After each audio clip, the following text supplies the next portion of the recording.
Wall Street Memes Casino, I'm fine. and Sportsbook. This is Oscar Bevis for IFLTV. Hannah, good to see you. As you said in there, we seem to be following each other around a little bit, but we're here now on IFL, readying up for your fight on April the 26th in Liverpool. First off, how are we today? Feeling really good, really excited. You know, it's not long to go now, so yeah, I'm looking forward to it. What sort of mode of camp are you in at the moment? I know obviously it will always be hard work and grinding away, but are we in like that vicious mode, or we got a couple of weeks till that kicks in? Now we're just starting to edge into that now.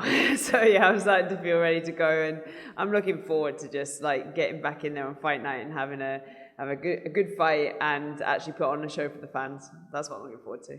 It's quite a weird concept as a boxer because I think, what have you had, 20 professional fights? Yeah. You do all of this work over all of these years in total, can put an 8 or 9 week camp in, and it all comes down to just one night. So I suppose it's kind of a weird concept. You only really get 3 of those nights a year.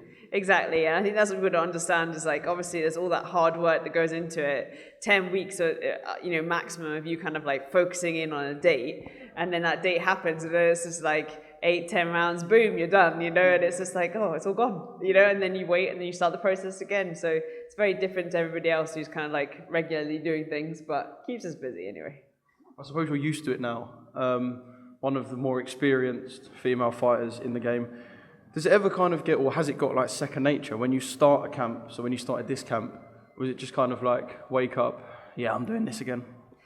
No, you know what? It never does, because it's always somewhere different, somewhere new, different opponent, different focus, different thing that you want to work on. So yeah, like it's familiar, but then every time it feels like you're starting the process again. So yeah, it does feel familiar, but not always exactly the same. So it's quite good. Yeah.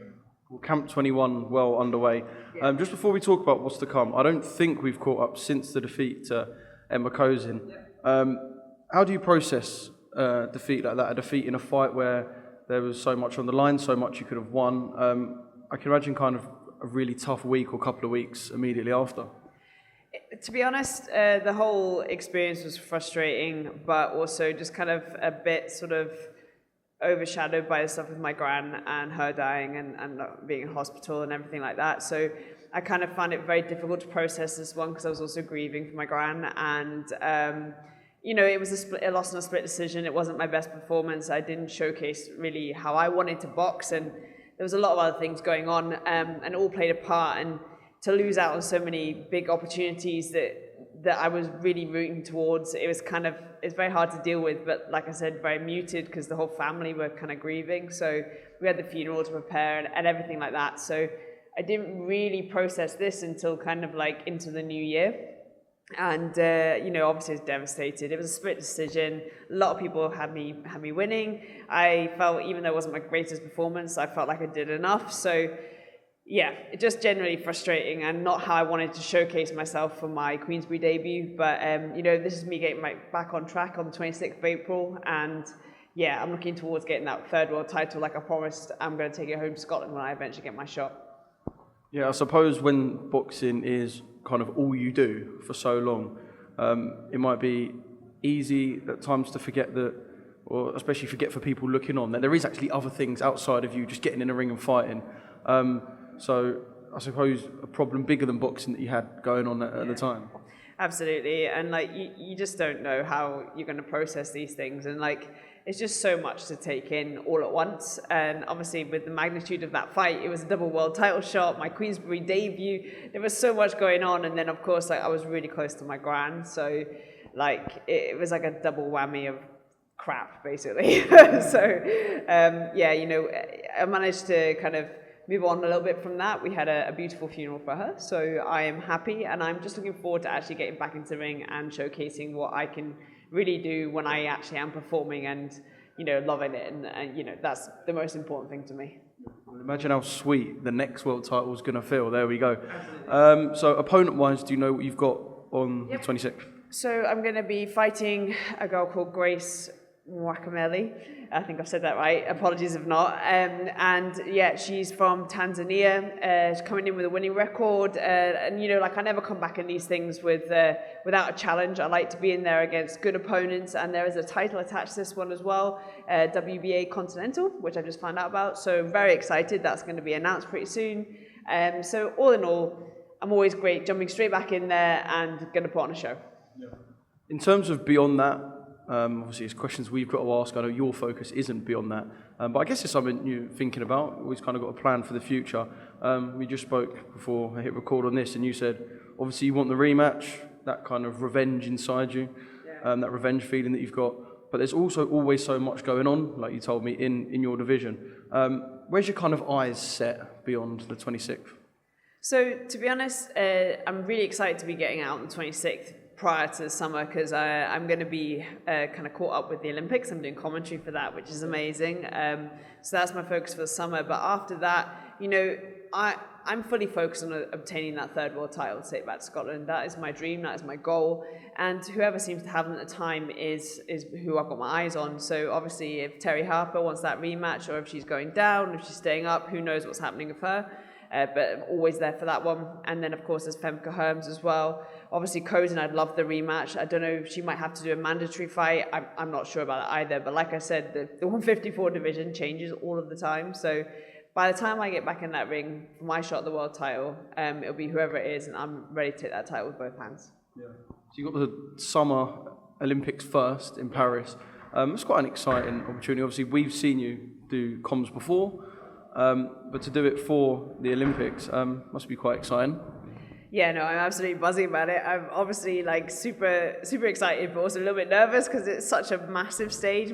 There isn't. I don't know if there's anything with a bigger audience. No, there's not. And just to put the pressure on you then. Yeah, just put the pressure on. But yeah, no, it's kind of going to be a special experience, and of course, like, you know, obviously Team GB are going to be there. I can't think of anything more prestigious than fighting for your country. You know, this is just, it's an amazing opportunity. And I've been watching a lot of the qualifiers, just like getting to grips with everybody that's going to be there, and to be able to talk about all these fighters and hopefully see some people that I know succeed and win medals. It's going to be incredible. I'm really excited.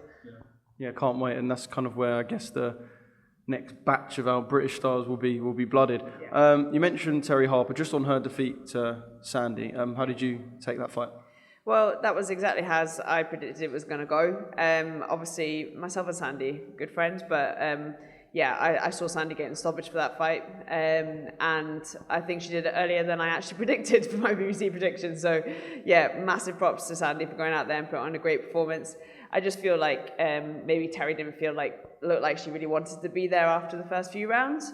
But I've heard that she wants to go down to the lower weight classes again. So we'll see where she goes. I think, I don't know where she's going with her next steps, but she's still a WBA champion. So obviously it's a belt that I want. So maybe we'll get it back on again. Yeah, you mentioned obviously, like you said, fighting Terry.